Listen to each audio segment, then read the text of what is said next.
The Doctor once said, "My friends have always been the best of me." And he's often picky about who he takes with him when he can help it. I mean, look what happened to Adam. And the Doctor is the ultimate pacifist hero. He's the man who never would. So surely, he'd like to hang around with people who share the same values and would never kill anyone, no matter what. Right? Yeah, about that. The Doctor has had some weirdos with him over the years, from knife-wielding maniacs to trained assassins to the Dino Killer 5000. His companions have been packing guns everywhere, from their noses to their bums. He's spent a good portion of his life allied with a full-on military agency, and when you're constantly being menaced by all the genocidal maniacs the universe can throw at you, even the sweetest little angels could end up taking a life. That's what this series is going to be about. I'm going to go through all the companions, one era at a time, and figure out how many lives each one has taken, to see if I can figure out who is the most blood-thirsty psycho to enter the TARDIS. Then, because the Doctors hardly got clean hands themselves, I'll round it all off by counting through each incarnation to determine once and for all which Doctors are truly the ones who never would. But I'm going to have to set some ground rules. First, TV show kills only.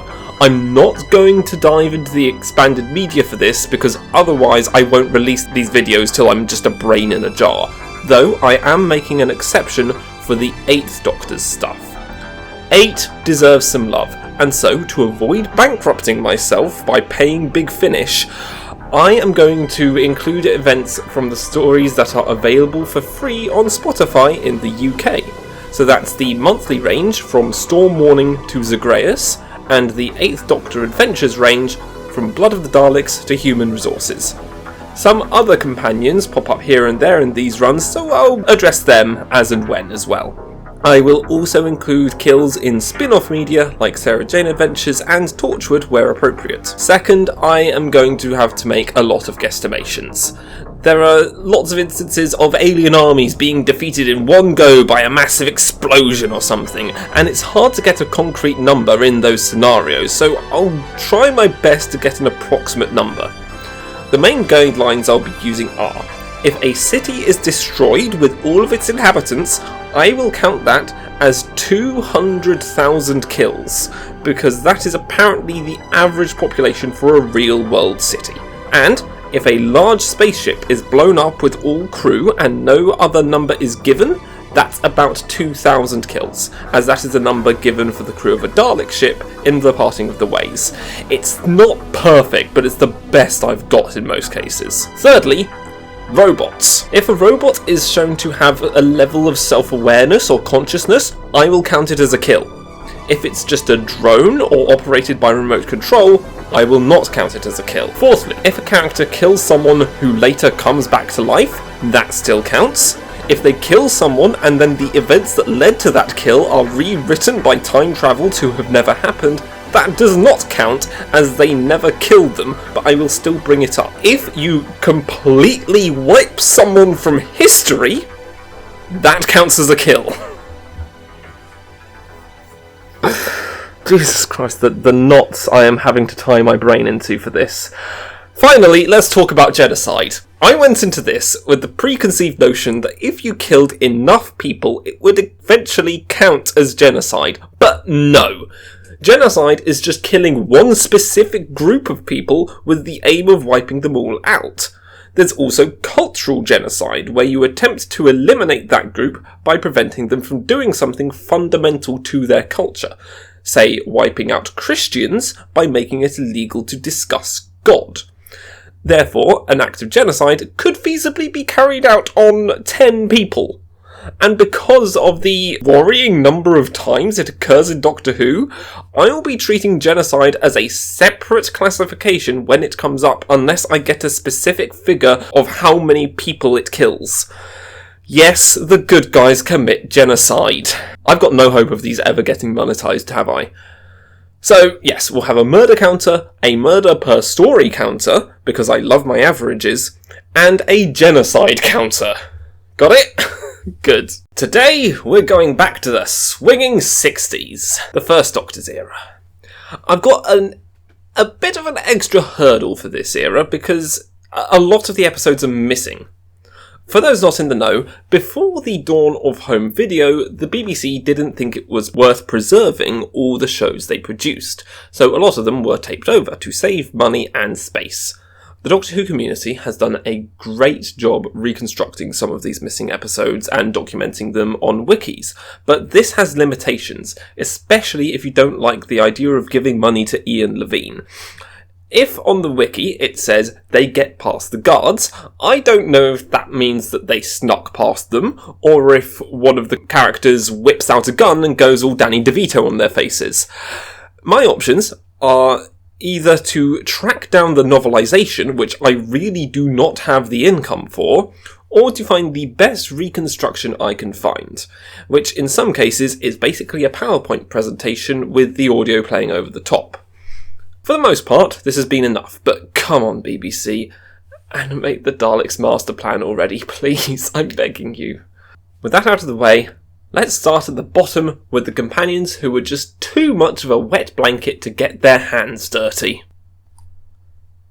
Vicky and Stephen. Vicky being here does not surprise me.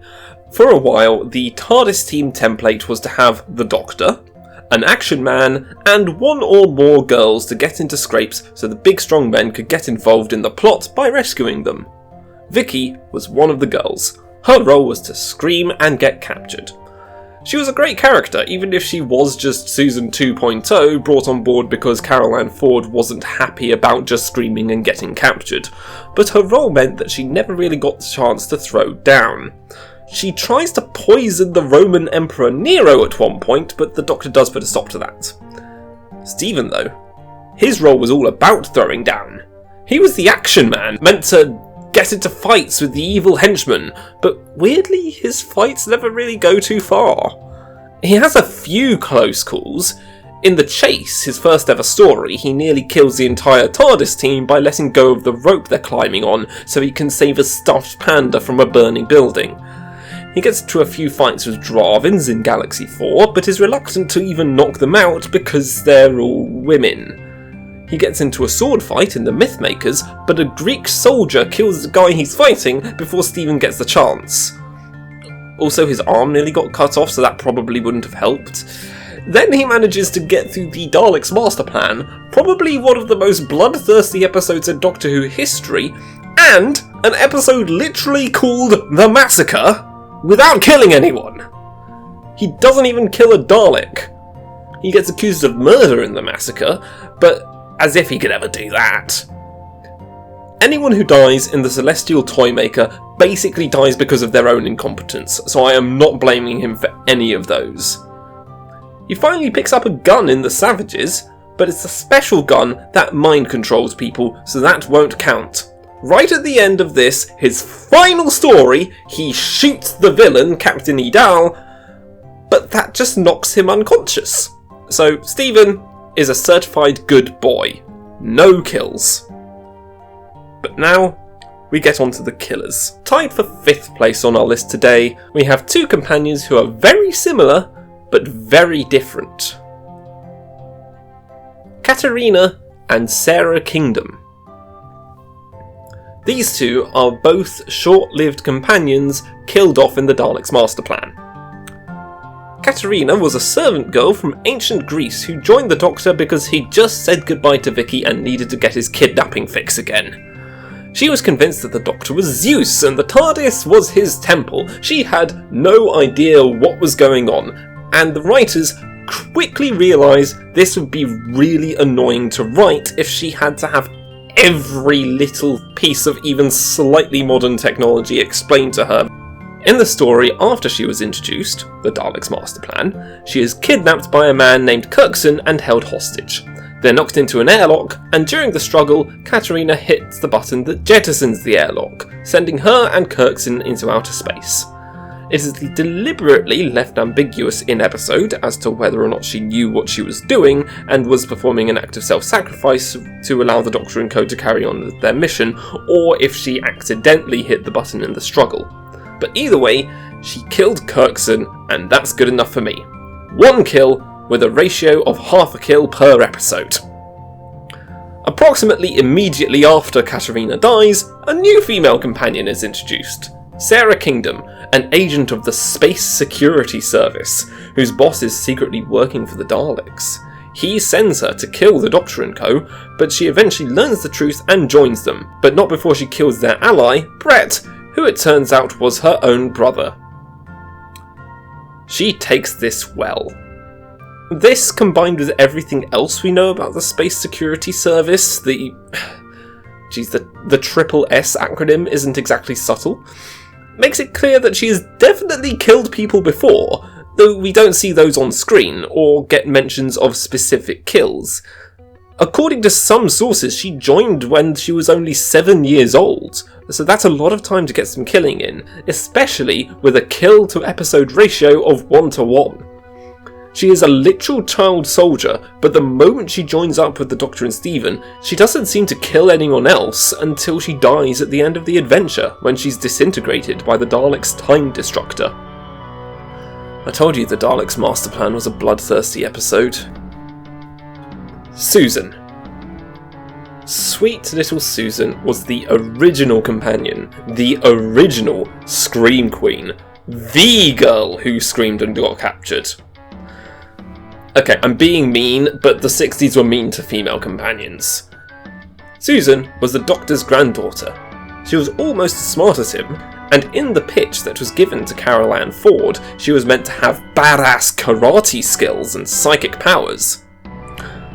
The most this carried into the actual show was that in one story she gets psychic powers for a little bit because of the planet she's on, and they go away the instant the characters leave.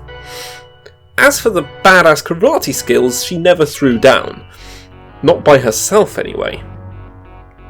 Susan gets in 2 kills in the Daleks, but they're both more sort of kill assists.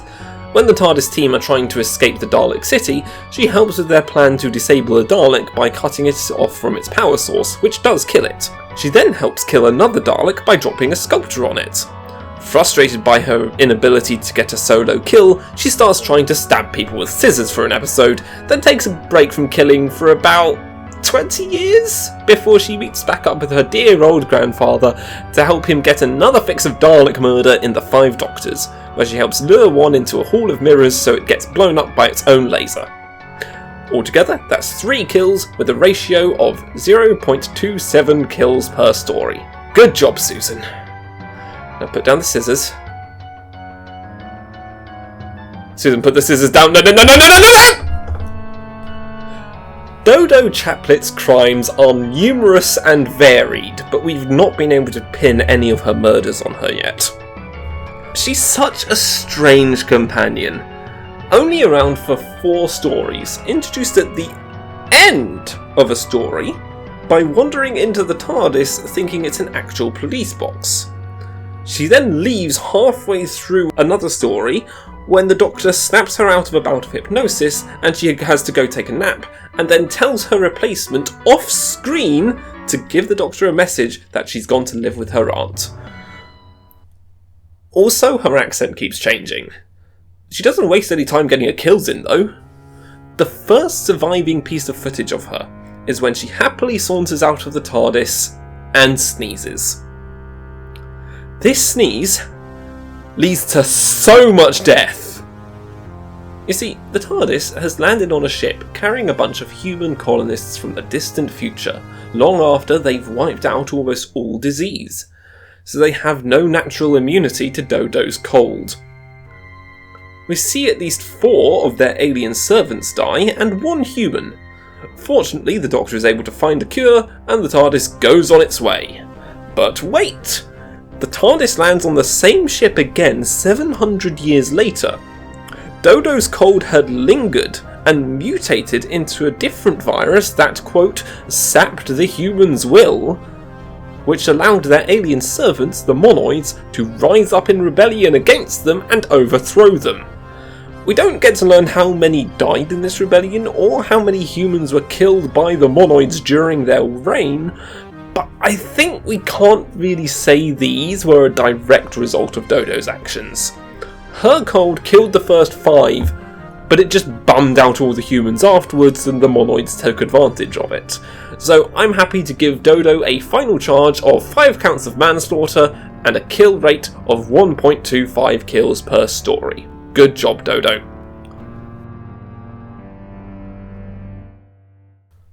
Barbara Wright, the Queen. My one true role model in life. If anyone ever tells you that all the classic female companions are Scream Queens, sit them down in front of any Barbara episode that is not Planet of Giants. She wasn't feeling well that day. I mentioned the TARDIS team template earlier. Well, the original template was you'd have the girl to get caught, Susan, the Doctor to explain all the sci-fi stuff, and then 2 teachers, one of whom was the Action Man. You'd have a science teacher to explain the basic concepts of all the future stories, and a history teacher to explain what was going on when they went to the past.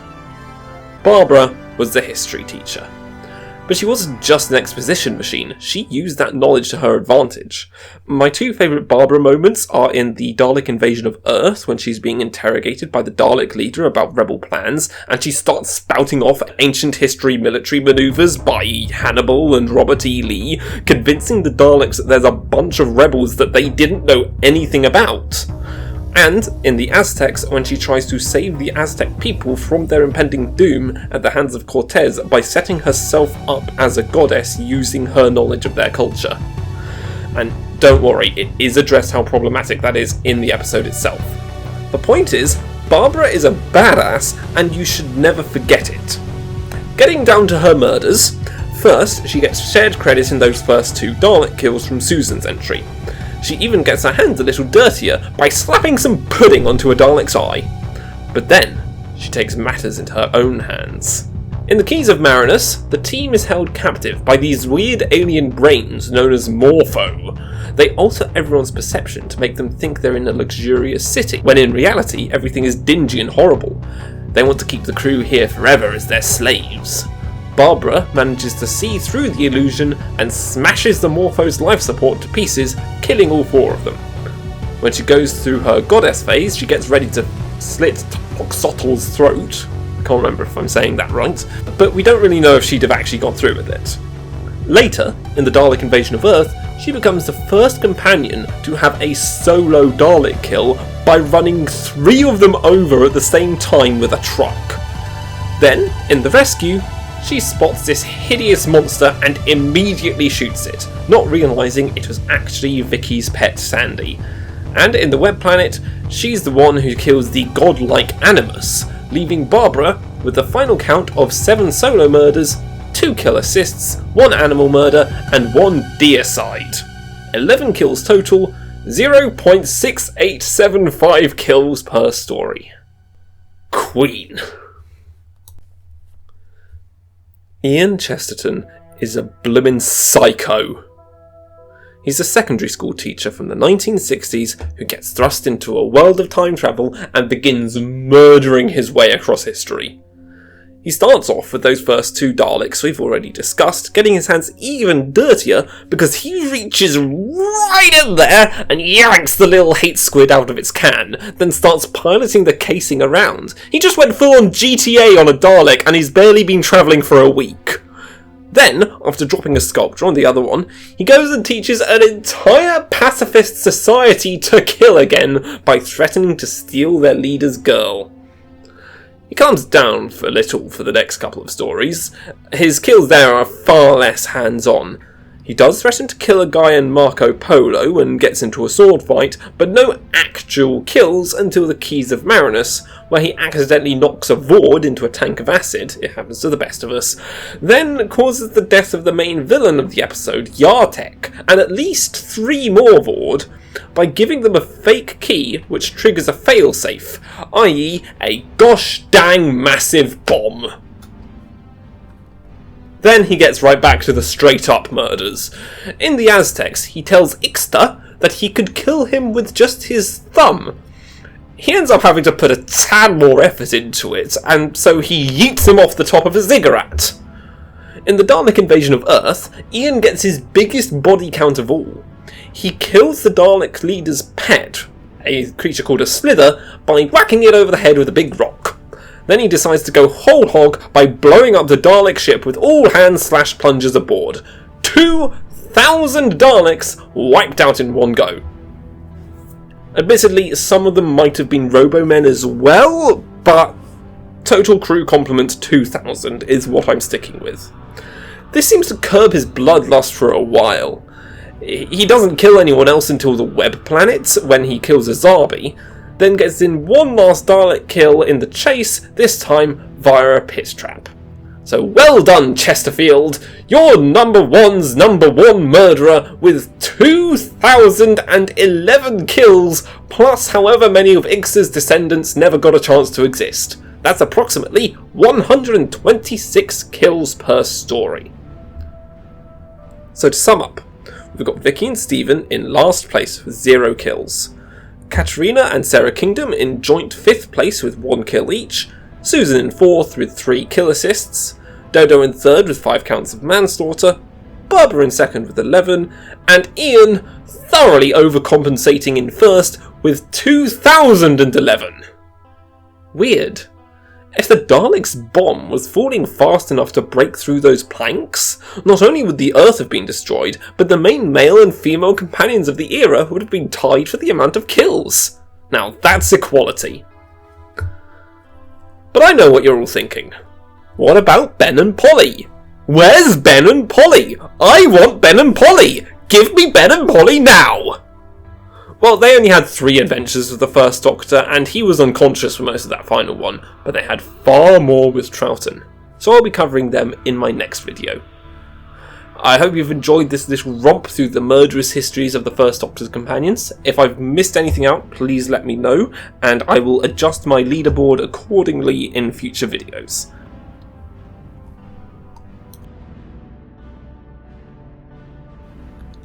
A big thanks to everyone who's let me use their soundtracks on this video. That is His Majesty's Secret Circus, Hellsworth, Neon Nightman, and Mad Dan with a Box. If you liked this video and you would like to support me to help me continue making videos like this, or even just survive day to day in the capitalist nightmare in which we live, you can donate to my Ko-fi.